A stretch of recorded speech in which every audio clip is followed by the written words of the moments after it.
This is American Adventure, the first in a series of special programs presented by the National Broadcasting Company in cooperation with the University of North Carolina. American Adventure deals with the soul of America as a living organism. Here, then, each week we dramatize man's greatest adventure on American Adventure. Directed by John Clayton, today's recorded program presents William Trotman as the Doctor in King with Crown. I've sailed most of the waters of the world in my day. Sailed a Yankee brig built in Maine. Carried rum and sugar. Carried tobacco and cloth. Carried slaves. I carried slaves in 1793 from West Africa to New Orleans. Strangest voyage I ever made. And it wouldn't have been an unusual voyage at all if it hadn't been for the Englishman. You say you expect no trouble from the Negroes or the crew? None at all. How disappointing. Would you tip that bottle my way a bit, Fletcher? Oh, yeah. How very unromantic of you, Captain. A slave voyage is no romance, Doctor. No, of course it isn't. A slave ship is no place for a white man at all. It doesn't seem to be a very decent place for Negroes either. I told you not to bring him aboard, Captain. I don't like Englishmen. No, that's no reason not to bring me aboard, Fletcher. I don't like Englishmen either. Is there a wind, Simon? Wind? Yes. It's good to be underway, isn't it? To hear the sound of the ship creaking with the waves. But Fletcher's right, Doctor. This is no place for a white man. Back home they're storing potatoes now and apples are in the cellar. They're stacking the cordwood high. They have the hay in for the cow and the Kennebec is running full with the rains. She'll freeze over soon and they'll cut squares of ice out of her and pack them for use in the summer. Kennebec ice is the purest in the world, Doctor. No, is it? But we're not in New England. We're on a brig riding with 600 savages, tossed on the salt water in the Devil's Ocean. It's altogether right. We, the Devil's men, tossing on the Devil's Ocean. You may call yourself what you like, but take care with me.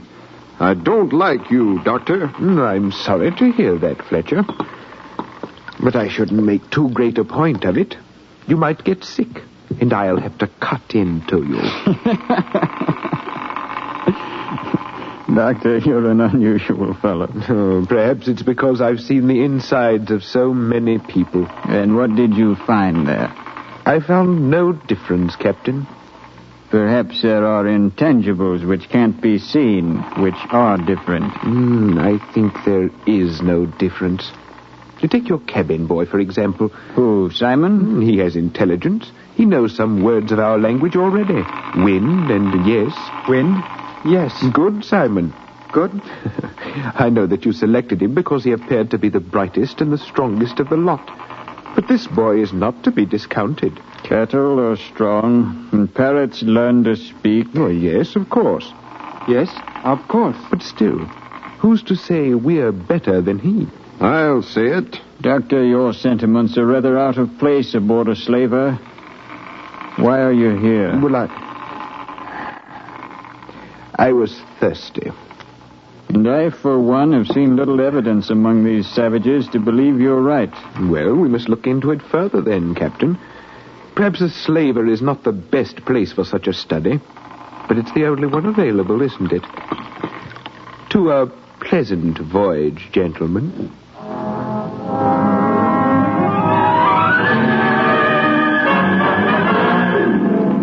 I found out years ago that I couldn't run a slaver. I was too considerate. So Fletcher, whose mind was never changed, who was never stimulated by a new thought or a new method, ran my ship. With iron and a cat-o'-nine tails he ran it. A cruel thing, that whip. Pieces of metal held by long leather strips. Even when used by an average man, it would leave scars that would never come off. and Fletcher was the strongest man I have ever seen. What did he do, Fletcher? Huh? Oh, hello, Captain. What did who do? This Negro. Him? Oh, he wanted something. He kept on and on. What? He's one of their leaders, that's all. And he kept on and on, making demands. You gotta keep 'em in their place aboard a slaver, Captain.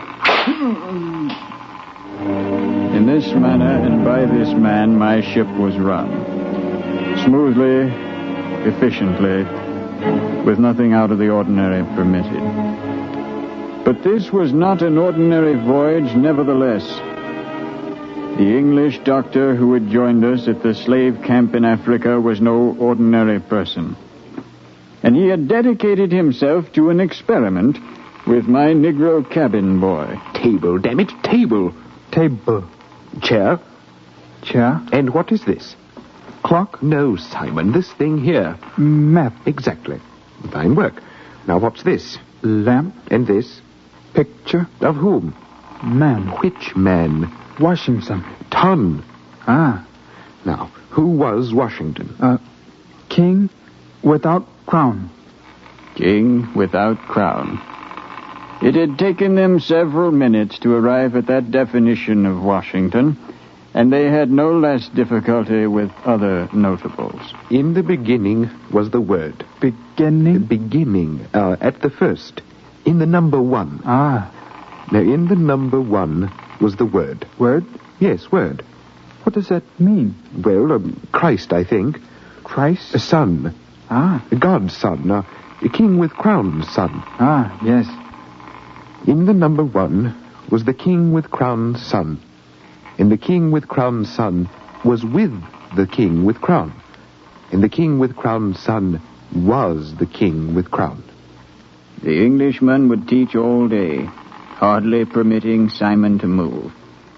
Then at night he would get drunk, he and Fletcher, and a stranger team has not been known. You ought to see the way the savages live in Africa. I have seen the way they live in Africa. Not in the interior, you ain't. And how do you know I haven't? I've seen cannibals. You must tell me about it at dinner some night. They tie up the victims to trees. Probably to keep them from wandering off, don't you suppose? Then they do a wild dance around them, waving their arms, going crazy like. And then they start killing them. Cutting them with sharp stones, gouging them piece by piece, limb by limb. There's some sadism in all of us. Even in you, my dear Fletcher. What does that word mean? Sadism? It means love of torture. In me? And me. But less in me. I notice you carry your whip with you wherever you go. Never know when I'll need it. I see, of course. Fletcher's often told me that the women are the worst of all, Doctor. Oh, you ought to see them women. The way they kill makes your blood cold. I've seen tigers kill. But tigers are nothing like women. They're better off in America. Far better off as slaves. Perhaps not if you were to educate them in Africa, Captain. I seen them kill a girl once. Pretty girl for one of them. Living sacrifice. We have our wars, too. But they do this just to keep the chief and the priest in power. Exactly. So have been some of ours. On a full moon, the priests go from hut to hut looking for the prettiest girl. They know which one they're going to take, you see, but they go into every hut over and over just to see the girls and the parents' faces. And then they pick this girl and they take her off to the priest's temple, you know. I think we follow you, yes. And then when the sun is high, they cover her skin with some sort of chalk and walk her down to the creek's edge. And they tie her arms and legs to a stump. I seen this myself. And then they offer her up to the gods. And if the parents make any sign of grief, well, they take the parents... I think I'll go out on deck and get some air. Oh, if these stories shock you, Doctor, you should wait until Fletcher really gets going. I don't think I get the same pleasure out of these stories that Fletcher does. Man's mistreatment of man has a long history, and I like no part of it. Oh, this was a girl they killed, not a man. So it was. You're right. You're so very right always. So very clear, Fletcher.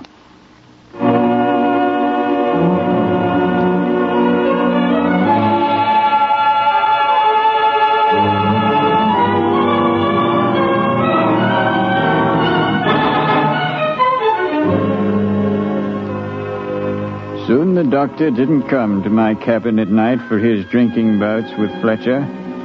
But he and the boy turned this time to study also. And no boy has ever been taught more diligently during any 2 or 3 month period. For the doctor seemed to live for no other purpose than to civilize this Negro. Repeat it again. We hold these truths to be self-evident, that all men are created... All men are created equal, that they are Endowed by their Creator with certain inalienable rights, and among these are life, liberty, and the pursuit of happiness. Fine, much better. Doctor, tell me why the American and the English fought. Well, that depends on whether you ask me as an Englishman or an American. I do not understand. Well, almost every question has 2 sides. You see, my hand has 2 sides. Whether you see the palm or the knuckles depends on which side faces you. But if I could see the palm and the knuckle... Oh, then you would be a scholar. No, you would be a prophet. You would be, at any rate, a rare and a great man.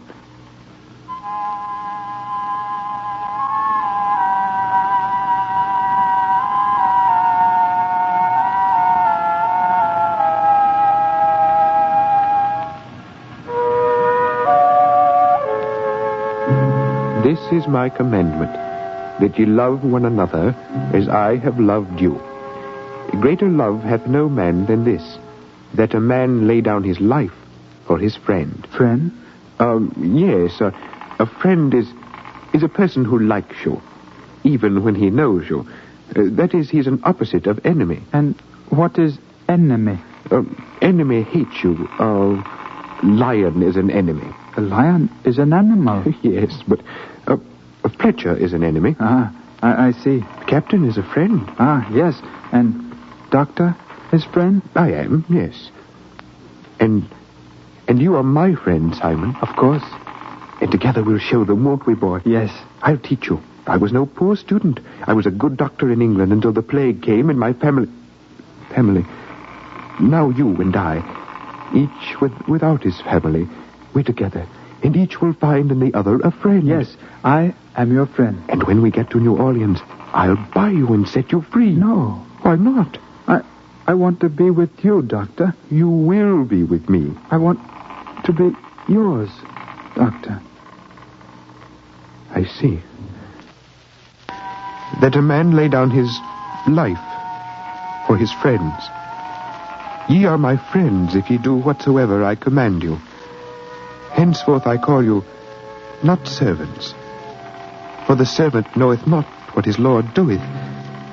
But I have called you friends, for all things that I have heard of my Father I have made known unto you.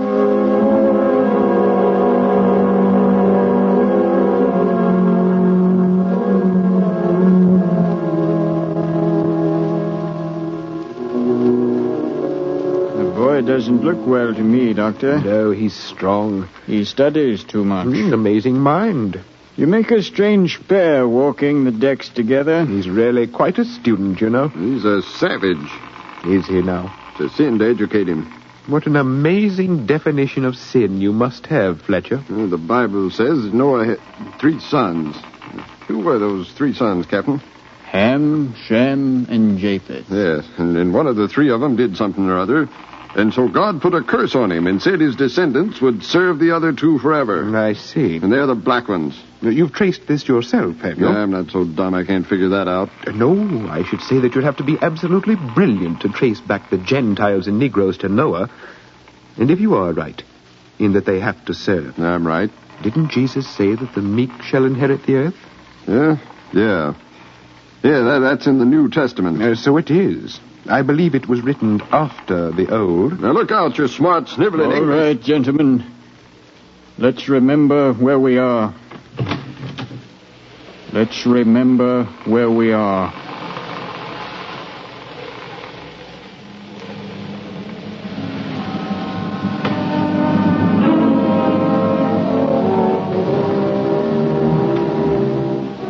low winds bothered us as we approached the Caribbean, and it took us about 2 weeks to go the distance 2 days should have taken us. And once a gale quite took us out of our course. But through fair weather and squalls, the same scene was with us. Fletcher and his men watching sullenly. The Negroes watching suspiciously when they could see it all. The tall Englishman and the Negro boy with their books. Philadelphia is the largest city in the United States of America. Down below were 600 savages, naked and sullen, angry and pitiful.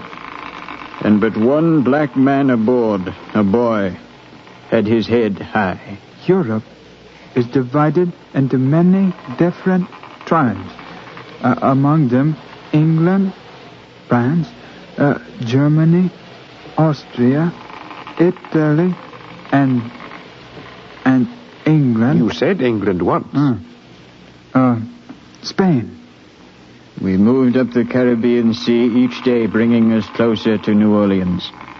And as we progressed, the feeling grew in me that the doctor and his Negro couldn't upset the order and system of a slaver without consequences. But the ominous consequences when they arrived were not from Fletcher and his crew as I had feared, nor from the slaves, but from the hand of God. You notice the rash on the neck, Doctor? Yes. I haven't told anyone else as yet. I saw it only a moment ago. I see. The boy hasn't awakened yet, of course. I know what this means to you, Doctor. Do you? As much as anyone can love a boy whom he has changed from a native of Africa to a student of American history and Christian faith, I know. Simon. Before you waken him, I should like to remind you of the practice which is customary aboard slave vessels when a Negro breaks out with typhus. This is a slaver, Doctor. Remember that now, and the policy that is followed is not really inhumane when you consider the fact that there are several hundred of us aboard. I will expect you to diagnose this case and take action suited to the occasion. I can save this boy, Captain, with a little luck. At what price to yourself and every man and Negro aboard? No one can tell the danger. We don't understand the disease. Then understand this. I sympathize with you. But a slaver is run by habit, by the unwritten laws of 1,000 voyages long since made by other ships and other men. No captain stands in the way of those laws and makes his port. Remember where you are, Doctor. Yes. Wrap him up in the rug and take him out of here. There's tar on deck. I'd coat my hands with it before I moved him if I were you. Well, what is it? I was just thinking. God has a way of following me with his own cat o' nine tails.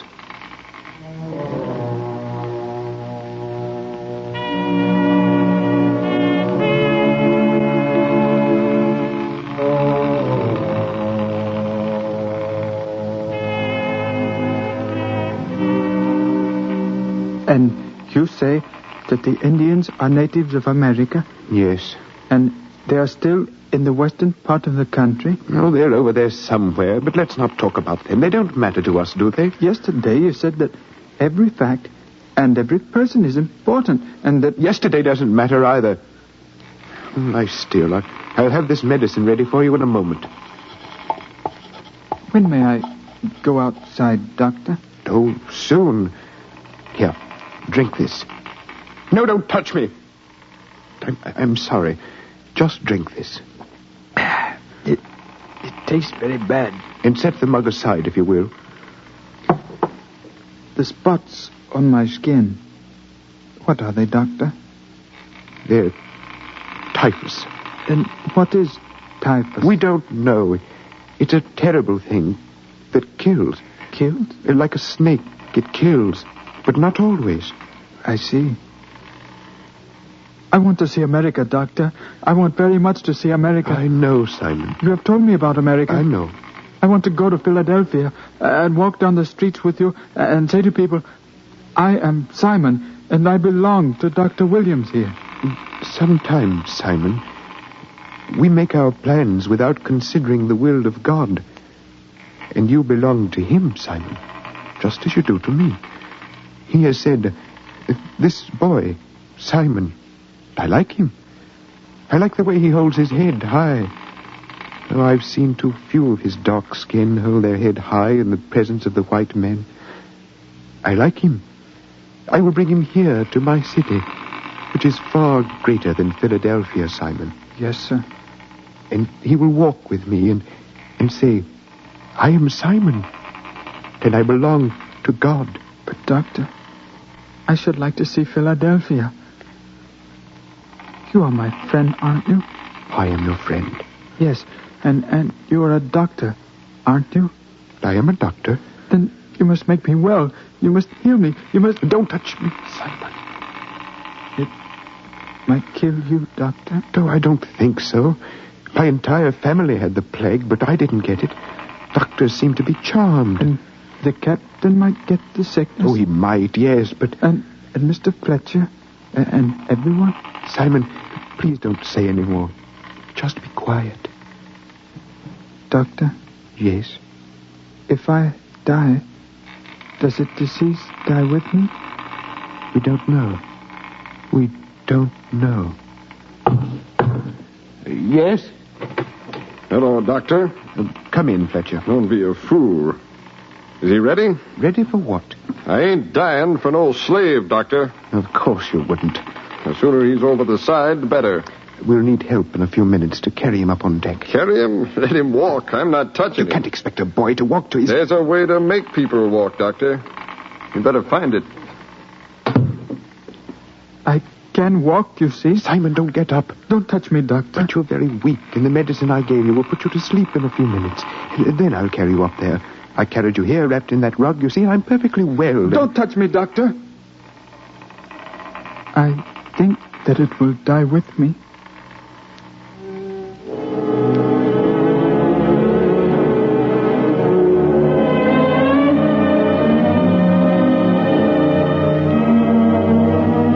How can I tell you of the death of Simon, the Negro boy who could read a few English words by himself?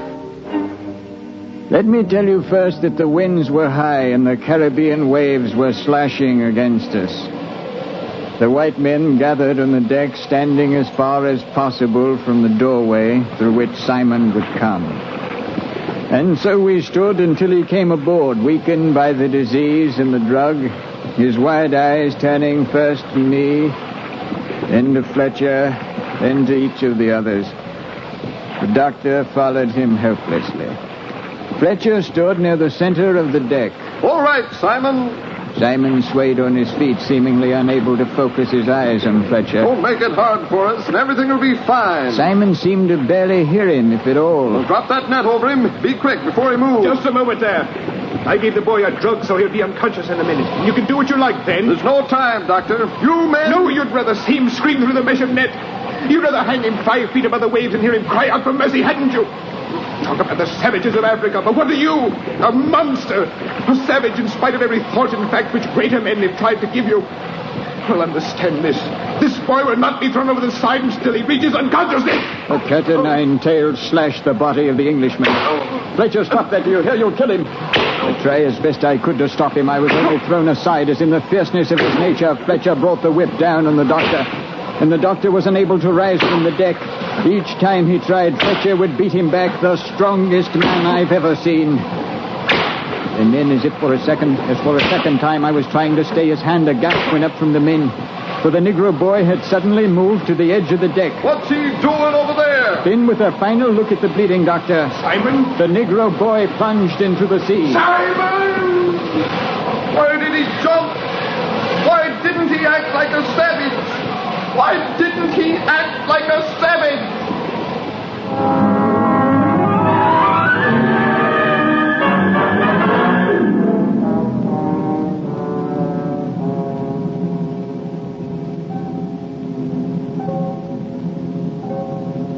You wanted so much to see America. Of course. That impossible place you had told him about. A new world for him, populated with men who are not savages, who have heard, though faintly, the words of their patriots and their saints, and who live with one another with comparable sanity and freedom. Of course, he wanted to see it. The cities amazed him when I told him of them. Yes, I should imagine they would. But what of Fletcher? What's to be said of him, Captain? Not much to be said of Fletcher, unless you need a man to run a slave ship.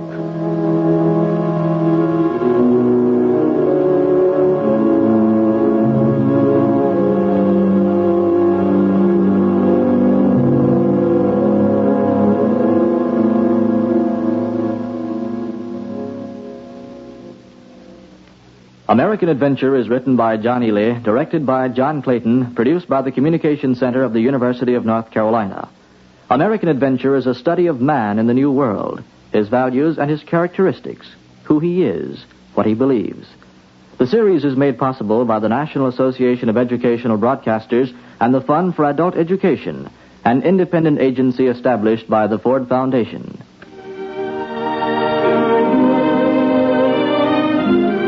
Many of the programs on this new radio series are taken from actual events. Others are not. Today's was not.